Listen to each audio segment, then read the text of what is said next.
I hope all of you are having a great week. This is Tuesday, the 26th of April. This is my first podcast back in probably 3 weeks because I had the crud and then we had Easter and everything else that's been going on. I wanted to go live today because there's so much concern over all the different things that have been happening as of late. And I wanted to talk about, will there be a crash in the market? And how will that affect you and your values? So I don't believe there'll be a crash in the market. I don't have a crystal ball. Anything obviously could happen, but here's what's going on right now that I can tell you is a fact versus what happened in 2009. After a long string of interest-free, or for the most part, interest-only loans rather than interest-free loans, and people putting nothing down, they didn't have any skin in the game. So at that point, they had nothing to lose. When we started to see homes get overvalued with people who had absolutely no down payment or any equity in the home, that created a big mess with the type of mortgages that were being put together and sold to the public. I believe that the government has solved that problem now, and that won't be a part of it. Prices have gone through the roof over the last 2 years. And quite honestly, I don't think it's sustainable because when you add in what's going on currently with inflation, gas prices, all the other things that we as Americans are feeling, I think that adds to the concern and worry because we have to balance this out. But I'm not in government, and I'm certainly not someone who can make decisions like that. So I'm not even going to go into that. I'm just going to say to you that most of the transactions, if not all of the transactions of purchases now at this point, have at least 3.5% down or more. And it also includes PMI, which is private mortgage insurance. So if there were to be a problem, the mortgage company is covered through insurance if someone were to default on their loan. But that's kind of a rather minor issue. The bigger issue is that people have a lot of skin in the game and they have a lot to lose. So let's say there was to be a recession and a big layoff from some large companies. Theoretically, a lot of these people could sell their homes if they had to because they lost their jobs, even sell them at a discount and still walk away with money so they'd have enough to go rent an apartment, move to a different or smaller home. That wasn't afforded a lot of the people a decade ago when everything kind of went south. But I am concerned with the lack of inventory right now. So if you have a home and you're not thinking about selling, this is a great windfall for you with regards to the value going up, although I do think things will balance out. The thing to kind of keep in mind is you don't automatically have a real estate issue simply because of speculation of a recession. I do think we need interest rates to go up so that it balances things out, because I think there are some people who are acting in a very, I don't know what term I'm looking for, but a very risk heavy way of doing business. And what I mean by that is there are some people who are writing $80,000, $100,000 over list price on a home. And when you do that, if you have to move, I could make a case as to why you would do that.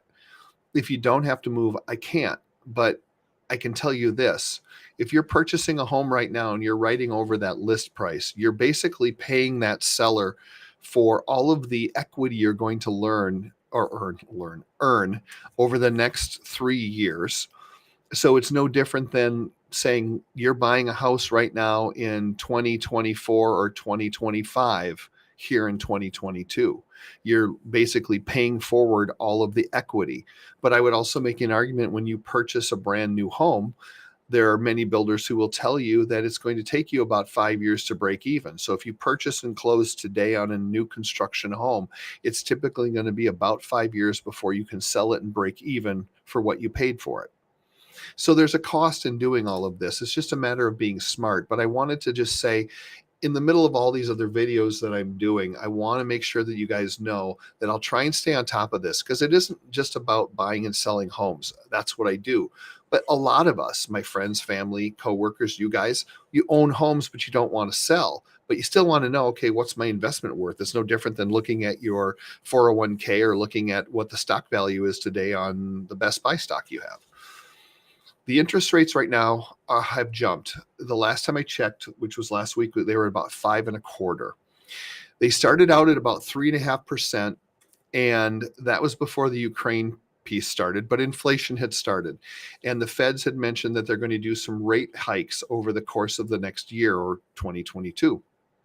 A lot of experts predicted that we would be at 4.5 to maybe 5% by, holidays at the end of the year. We're already at 5.25. So the all of the inflation is driving a lot of this. But what is actually helping with the higher interest rate is it's really starting to balance the market out. I'm starting to see a shift.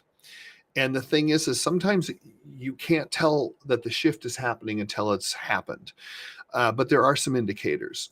What I've noticed in the last 2 weeks is we've gone from a market where you put a house up and you're getting 30 offers. And that's still true in some cases. But in many cases, now you're getting 10, 5, 1, 2. It's a mixed bag in different price ranges in different areas. And that's leading to more of a balanced market.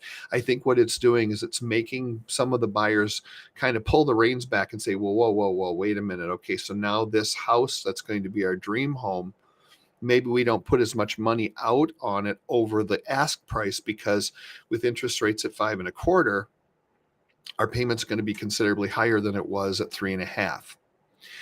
I don't want you to despair if you're a buyer entering the market and you want to purchase a home this year. There's still a way to do that, but I think watching the shift will help you. The other part too is you have to be more creative with your loans moving forward. So some of the things that we can do and go back to that we used to do a number of years ago is perhaps you now look at an ARM.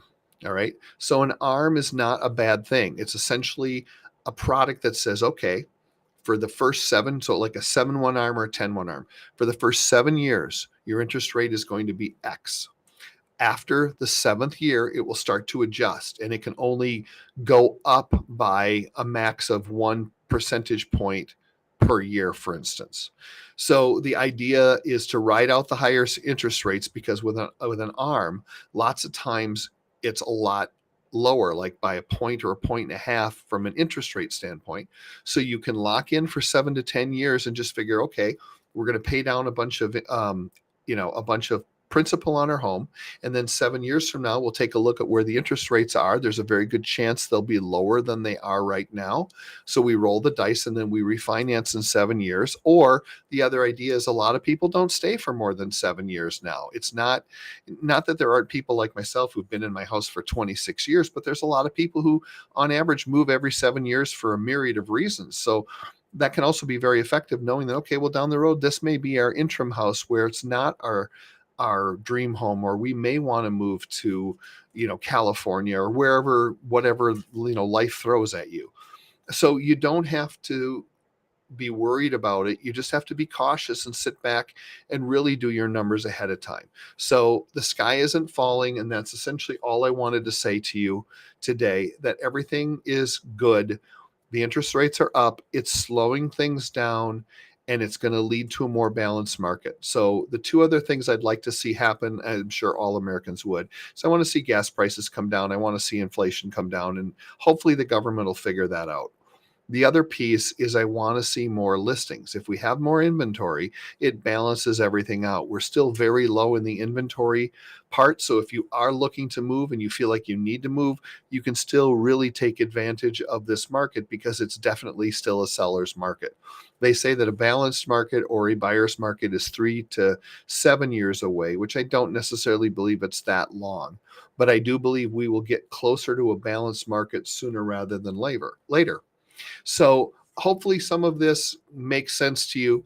As always, if you're thinking about buying or selling, please feel free to reach out to me. Give me a call, send me an email. I'll be more than happy to answer any questions you have. I'm sorry for the mistakes, but sometimes just going live works better for me because I can get it all out, even if I'm tripping over myself. So I hope you guys have a wonderful week. Please reach out if you have any questions at all on real estate. I hope you have a fantastic week. Be good to yourself, be good to everyone that you know, and be the best person you can be. I will talk to you sooner rather than later.